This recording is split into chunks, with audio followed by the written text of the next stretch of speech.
la compagnie industrielle des lasers, donc est née avec l'apparition du laser dans les années 60. Le cœur de métier de Silas, c'est la conception, le développement de sources laser et plus particulièrement la militarisation de sources laser.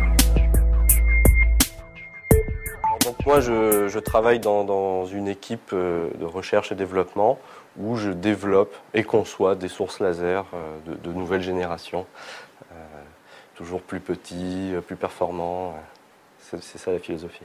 Je travaille principalement dans le domaine militaire ou de la défense, comme on veut, sur la militarisation de sources laser, car dans ce domaine-là, une source laser doit pouvoir fonctionner dans des domaines de température importants et résister à des vibrations ou des accélérations, puisqu'ils peuvent être embarqués sur des chars, des avions de chasse, des choses comme ça. Alors les postes sont divers et variés. Donc déjà, d'un point de vue général, Silas est constitué d'une majorité de cadres.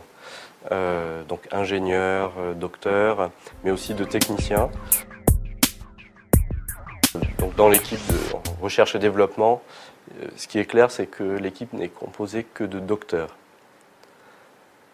Pour une raison simple, qui est que lorsque le choix d'un ingénieur ou de docteur se pose, eh bien un docteur a plus d'expérience. 3 ans de thèse permet d'acquérir une autonomie assez grande dans un laboratoire, d'avoir une vision plus large en tout cas qu'un ingénieur dans le domaine, dans un domaine assez pointu en tout cas, et ça fait la différence. Durant mon cursus universitaire, je commençais à me passionner pour le domaine de l'optique, pas forcément pour le laser, mais c'est venu au fur et à mesure. Et il se trouvait que l'université avait de grands professeurs, on va dire, qui donnaient envie, en tout cas, de continuer dans ce domaine. Donc ça a été la voie royale par ce biais-là. Donc j'ai intégré l'équipe optique et laser de l'université de Limoges pendant une thèse de 3 ans. Le sujet de la thèse concernait ce qu'on appelle la mise en phase de faisceaux laser, qui consiste à superposer ou à combiner les faisceaux issus de plusieurs sources laser pour n'en faire plus qu'un.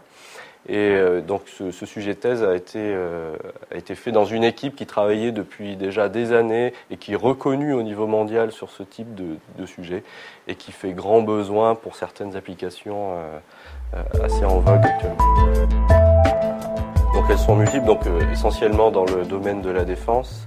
Donc on développe des sources laser qui sont utilisées notamment dans des télémètres. Donc imaginez une paire de jumelles équipées d'un laser qui génère des impulsions qui permettent de, par exemple, mesurer la distance qui sépare la personne qui observe avec ses jumelles et d'un char qui est en mouvement, par exemple, ou tout cible mobile ou bâtiment fixe.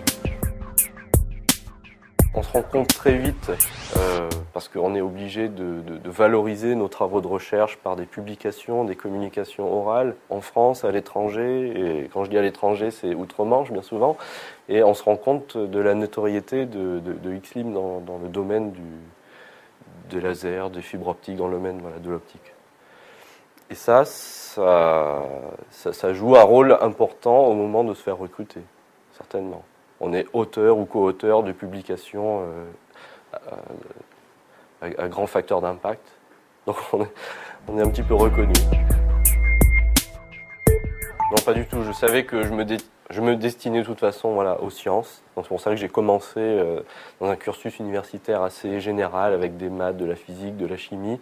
Et puis je me suis petit à petit spécialisé vers la physique. Et puis l'appétit vient en mangeant. J'en ai voulu plus pour perfectionner tout ça et aller jusqu'au bout avec une thèse.